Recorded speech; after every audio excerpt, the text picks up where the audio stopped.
Hi chaps, so I made a start on getting this out of seal-off Saturday or Sunday last weekend. Basically you have to undo all these spot welds across the bottom lip here, and then from there I believe the new panel actually spot welds along here as per original spec. The only thing is, obviously because this is the main structure of the car and it's almost like it's backbone down the sides of the vehicle, holding all the body all square, etc. I don't want to have all this part until I've got the new panel in my hand, so that basically there's minimal time between this being taken off and the new one being put back in place. Because obviously even with this bar here, you're still going to have this element of it could flex anyway, so I want to minimise the amount of time it's off for, and therefore wait until I've got the new panel before I actually get this one taken off.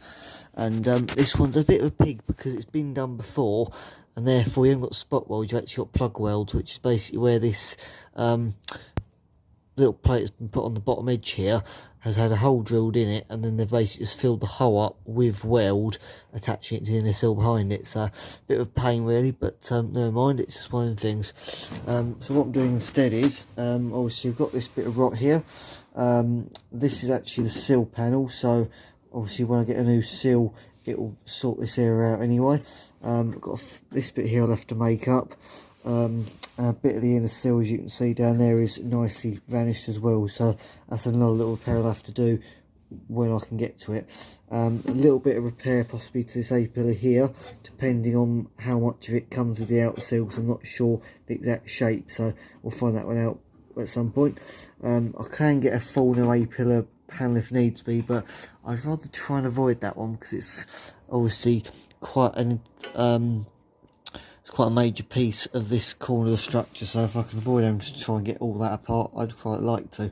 So yeah, but anyway, what I'm doing tonight is I thought myself, if I can't do these major areas, I might as well focus on smaller areas that need a little bit of attention. So use the new grinder I've got, christened it as they say. Bit of wire wheeling around here.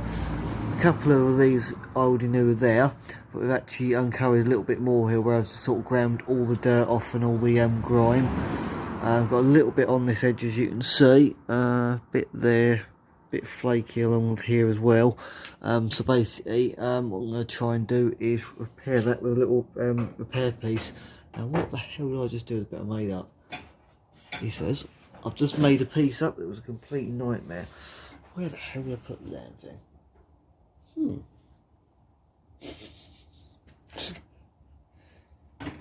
Not dead.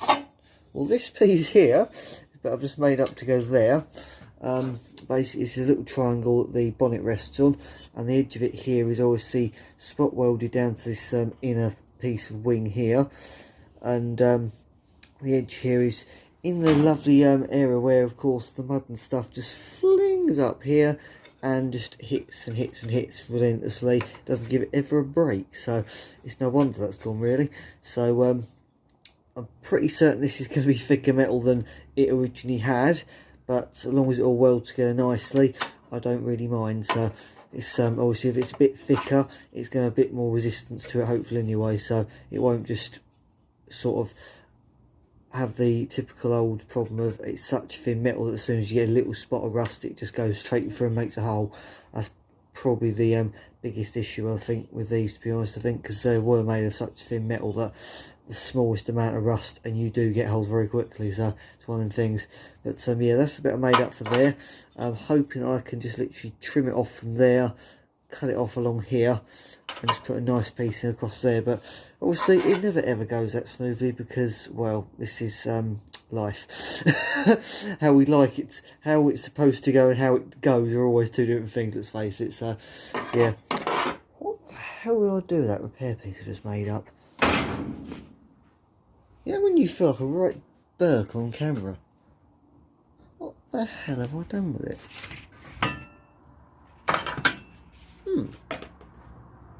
Hang on a minute, I'm going to have a quick look. And the predictable part where as soon as you turn the camera off you suddenly find the damn thing sitting beside your torch on the floor. As you do. So what I've done is, I made a little paper template first, because paper's got this brilliant thing to it where it's so malleable. You can just jam it in the little gaps with your fingernails. It creases in all the right places, and then you get basically the rough shape. And then what you do is you then flatten it back out on a piece of metal. This is my exhibit A right here, and this is actually the bit that I totally messed up trying to make a repair panel for the area just above the rear suspension mounting, which I just basically discovered that it was impossible to do so many bends and stuff in such close proximity on a metal bender. As you can see, the fold does not follow the line at all, so never mind. But as you can see, I'm cutting it up because I'm using it to make these little repair pieces, and therefore it's not a piece of scrap anymore because I'm reusing it accordingly. So yeah, I've had to, as with the 10s, you'll probably remember when I did the panels that went between the rear arches and the door shut panel. I've had to basically cut into the edge like this, which then allows you to flex it in all the different ways in which this piece goes, because obviously we've got the fact it's bending that way, it's also bending that way as well, and yeah, you've somehow got to try and get a right angle to start going in other hickledy-pickledy angles. And yeah, the only way to do it without a metal stretcher is this. So cut up a few times, and obviously it will probably be totally different and will probably look a bit ridiculous when I've cut this little bit here out and offer it up. But the main basis of it is there now, so obviously it will need a bit of a trim up because that bit there is nowhere near as high as that is. But it's I find it's a little bit easier to pull it around with your fingers into just about the right shape when you've actually got something to hold on to.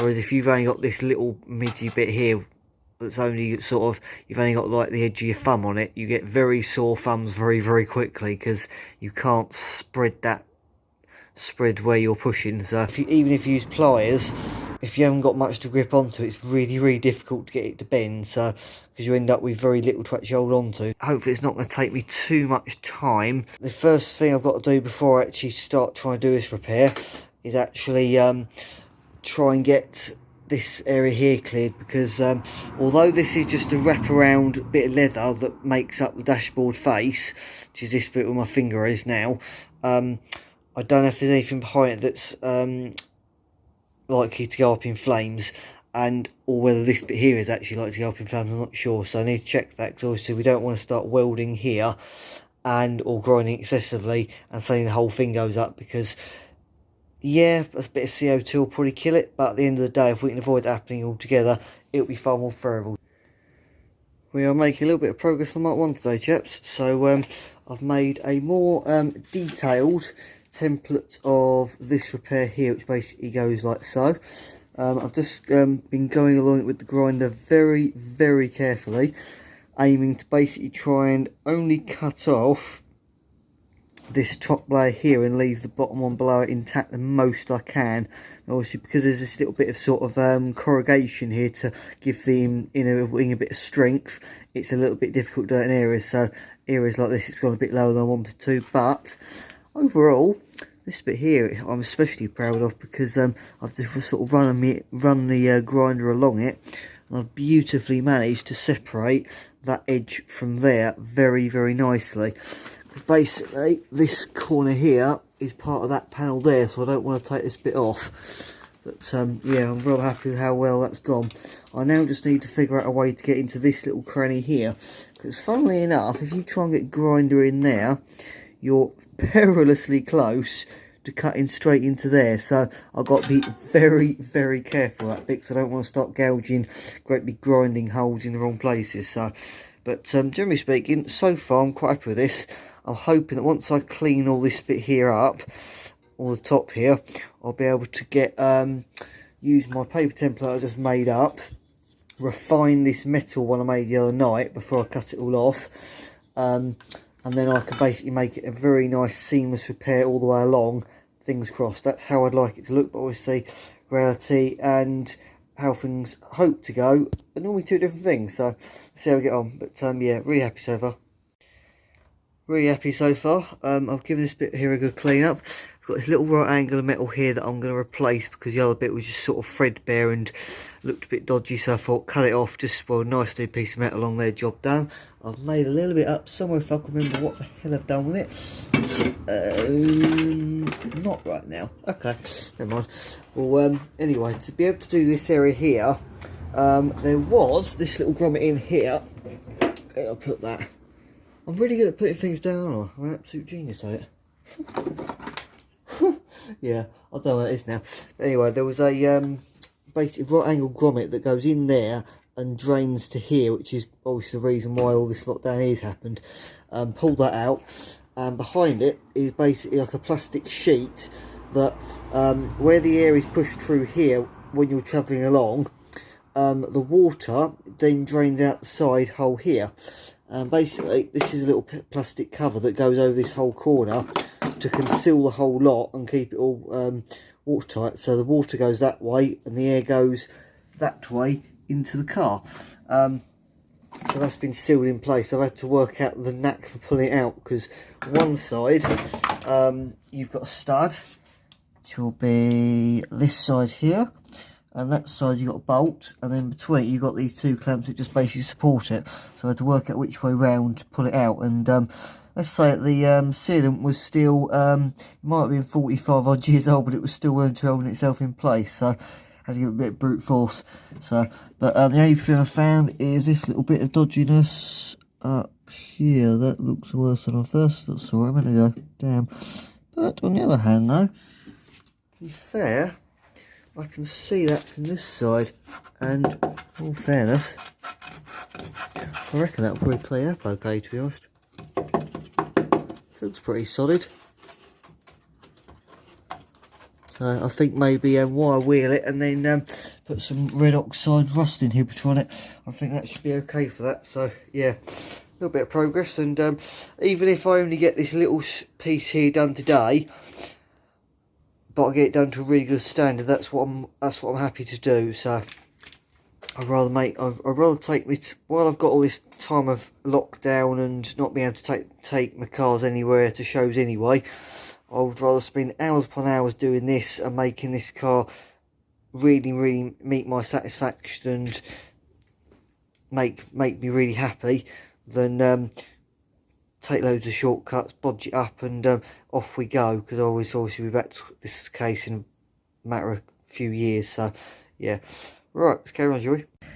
So from the discovery of the rust that I just showed you underneath here, up in this little corner, I've gone over it with some of this 120 grit sandpaper that basically fits on a normal DA. Done it by hand because you can't get anything in here to actually get to it.